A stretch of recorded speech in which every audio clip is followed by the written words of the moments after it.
Ah, o horário de verão começou. Aquele período maravilhoso do ano que todo mundo acorda com sono, perde a hora, fica o dia inteiro com aspecto de zumbi, para que as empresas de energia elétrica tenham uma economia absolutamente desprezível. Por que isso? Houve uma época em que havia efetivamente uma economia significativa aí. Principalmente porque, com o horário de verão, as pessoas tomavam banho com a luz apagada. Eu explico. Chuveiro elétrico e luz elétrica são dois dos principais gastos de energia numa residência típica, junto com o ar-condicionado, a geladeira e o ferro de passar roupa. O gasto de energia de lâmpadas é maior, obviamente, quando está escuro.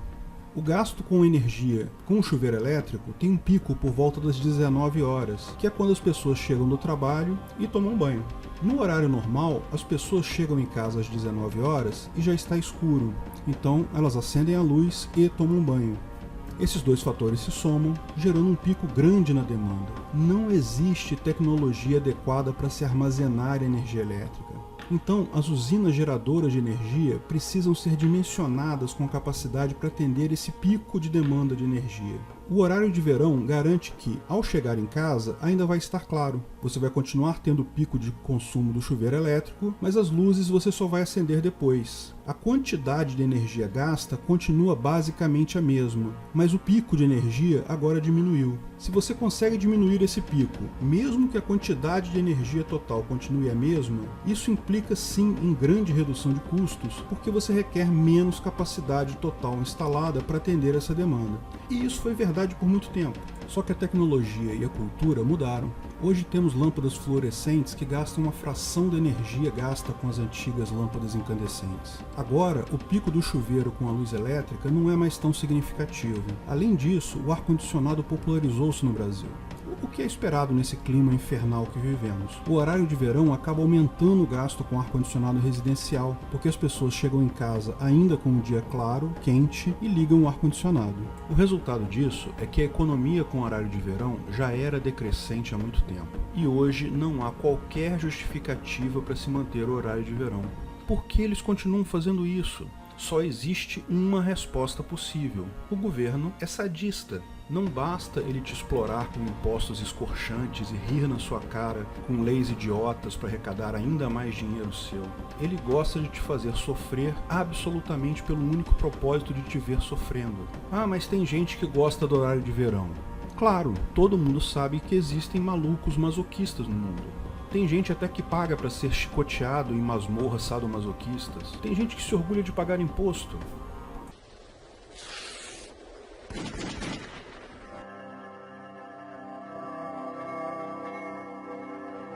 Sem governo, quem iria encher o nosso saco com horário de verão? Bom, espera-se que ninguém. A pergunta parece boba, mas pensa bem.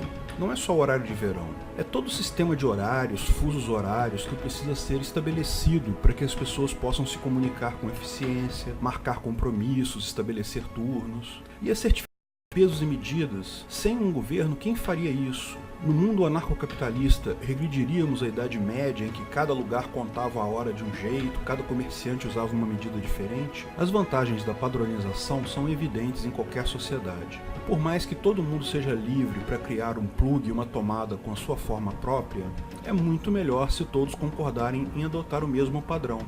E a única forma de garantir que todos vão usar o mesmo padrão é um governo coercitivo obrigando a todos a fazer isso, certo? Errado, lógico. Me mostra aí quando foi que o governo obrigou todo mundo a usar o USB. No entanto, a indústria de informática seguiu o padrão simplesmente por ser o melhor para todos, com algumas poucas exceções de fabricantes que estão cagando para os seus consumidores. Todos adotam o padrão porque é o melhor para todas as partes. Não é preciso coação quando a solução é melhor para todos, basta a informação. Pode-se ver que a indústria da informática já surgiu com essa mentalidade. Quem cria os padrões? Há organizações abertas onde tais padrões são definidos, com processos tecnicamente adequados, consultas públicas prévias para garantir a adequação, gerando as RFCs.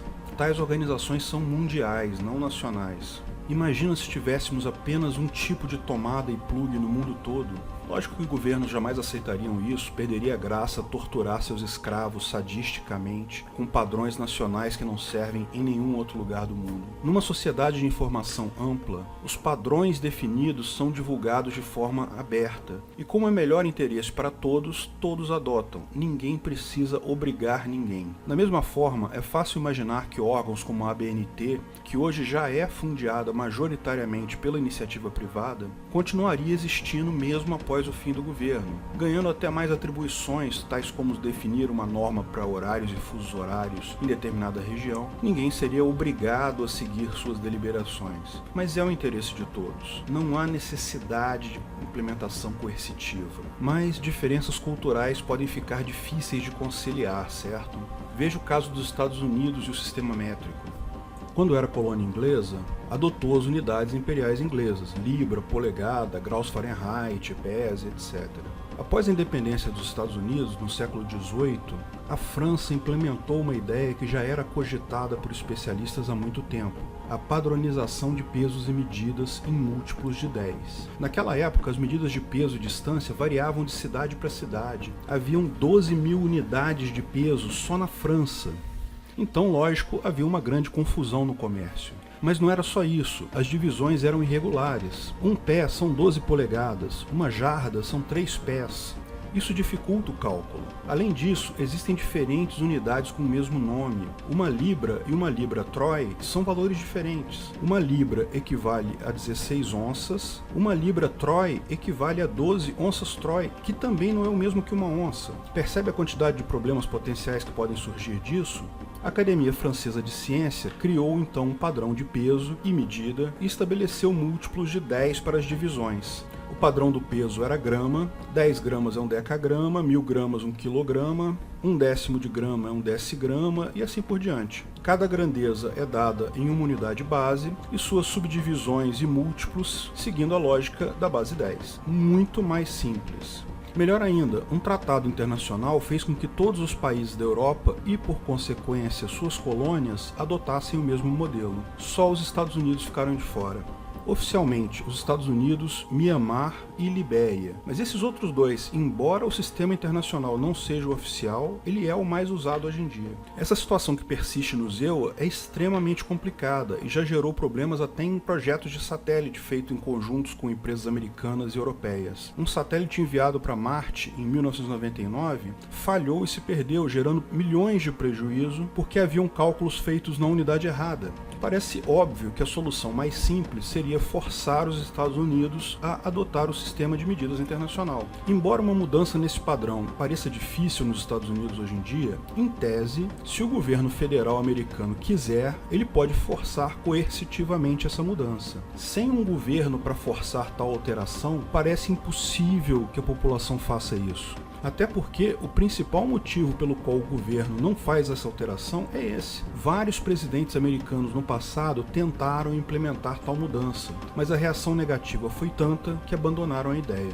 Então, o Ancapistão estaria fadado a conviver com diferentes sistemas de medidas para todo sempre? Bom, assim como o estadistão, me parece, não é?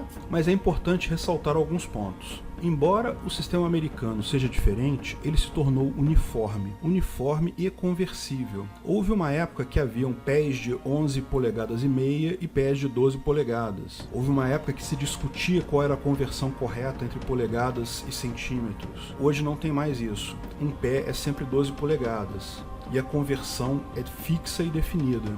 E com os sistemas de informação disponíveis, os problemas são menores. Os principais sistemas informatizados de projetos de engenharia, AutoCAD, etc., eles fazem a conversão para você. Isso torna problemas como o satélite de 1999 altamente improváveis hoje em dia. Embora seja um fato que o sistema americano é mais complicado e dificulta o cálculo automático, não há por que forçar alguém a usar algo contra sua vontade. Havendo consistência na conversão, não há impacto significativo. E esse tipo de problema parece estar ligado apenas a situações anteriores à era da informação. Qualquer nova medida surgida mais recentemente, certamente a internet vai se encarregar de uniformizar e tornar um padrão mundial, tal como o byte, kilobyte, megabyte, etc.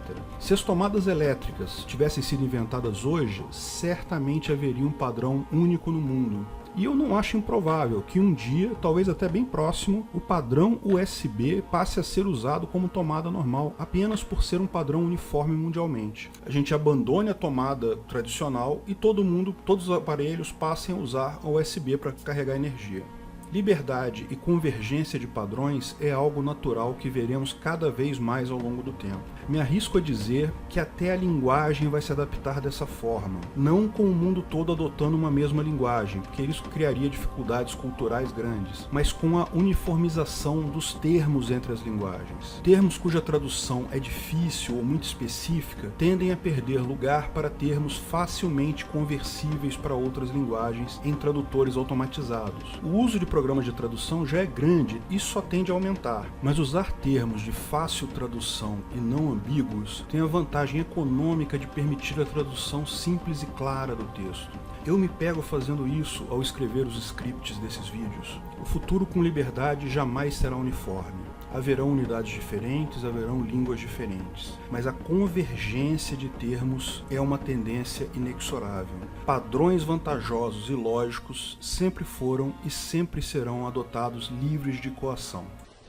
Se você gostou do vídeo, não esqueça de curtir e compartilhar. Clique no logo do canal para assinar e ser avisado de novos vídeos. Se quer saber mais sobre o assunto, veja um desses vídeos que selecionamos. Se quiser contribuir com o canal, ajudar na divulgação do anarcocapitalismo, veja na descrição de que formas você pode fazer isso.